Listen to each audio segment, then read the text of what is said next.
সূরা ইখলাস কখন পাঠ করলে সাথে সাথে ফলাফল পাবেন, ভালো করে বুঝেন।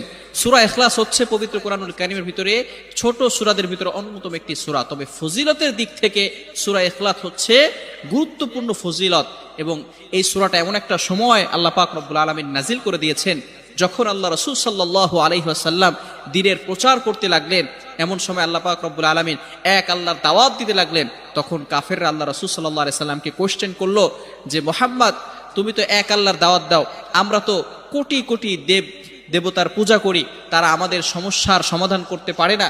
তুমি যে আল্লাহর দাওয়াত দাও সেই আল্লাহ কয়জন এবং সেই আল্লাহর সন্তান আছে কিনা?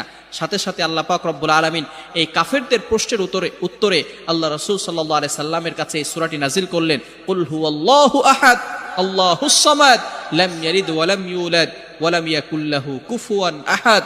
আল্লাহ পাক রব্বুল আলামিন এক, অদ্বিতীয়, এবং আল্লাহ